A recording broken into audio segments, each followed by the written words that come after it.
Cruise drugs case में court ने आरोपियों को 7 अक्टूबर तक के लिए रिमांड में भेज दिया।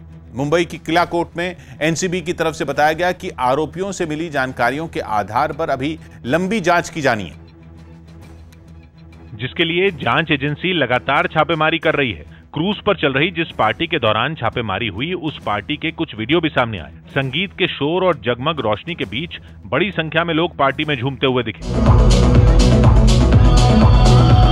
एनसीबी की टीम ने इस पार्टी के बाद भी क्रूज पर तलाशी अभियान चलाया।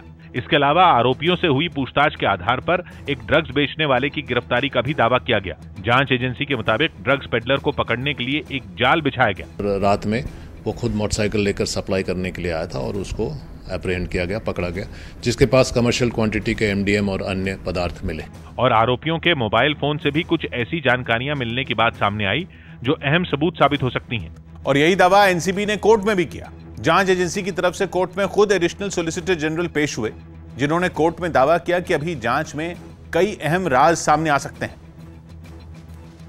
आरोपियों को रिमांड में रखा जाना जरूरी है। कोर्ट को बताया गया कि अभी क्रूज ड्रग्स केस में कई जगह पर छापेमारी चल रही है और कई लोगों को पकड़ने की कोशिश जारी है। सभी आरोपियों को एक साथ आमने सामने बिठाकर पूछताछ की जानी है। सरकारी वकील ने यह भी कहा कि एक साथ बड़ी मात्रा में ड्रग्स की खरीद से जुड़ी चैट आरोपियों के फोन से मिली है। वहीं पैसों के लेन देन से जुड़ी कुछ कड़ियां ऐसी हैं जिन्हें जोड़ने के लिए वक्त चाहिए।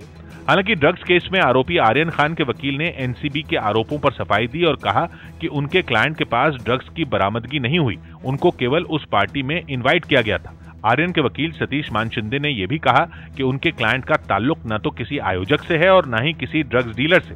यहां तक कि आर्यन के बैग की तलाशी लेने पर भी जांच एजेंसी को कुछ नहीं मिला। लेकिन एएसजी अनिल सिंह ने कोर्ट में कहा कि कॉलेज में आजकल ड्रग्स लेने का चलन बहुत आम हो गया है। हाई प्रोफाइल लोगों और उनके बच्चों को लोग रोल मॉडल मानते हैं, इसीलिए उनकी कस्टडी जरूरी है।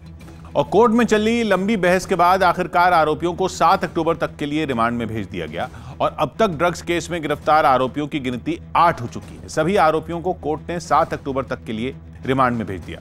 एनसीबी ने कोर्ट में जो दस्तावेज सौंपे, उनके मुताबिक आरोपियों के कब्जे से ड्रग्स के अलावा 1,33,000 रुपए नकद भी बरामद हुए। एनसीबी के दस्तावेजों के मुताबिक आरोपियों के कब्जे से 13 ग्राम कोकेन की बरामदगी हुई।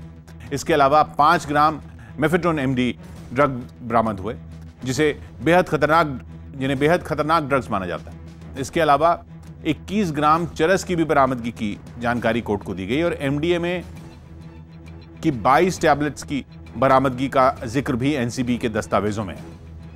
सौभाग्य की बात है कि समंदर में क्रूज पर ड्रग्स पार्टी करने के आरोप में गिरफ्तार लोगों पर सिर्फ नशाखोरी का केस दर्ज था और उनको पहले सिर्फ 1 दिन की कस्टडी में एनसीबी के हवाले किया गया था, जिससे उम्मीद थी कि आरोपियों को या तो जमानत मिल जाएगी या फिर उन्हें न्यायिक हिरासत में जेल भेजा जाएगा।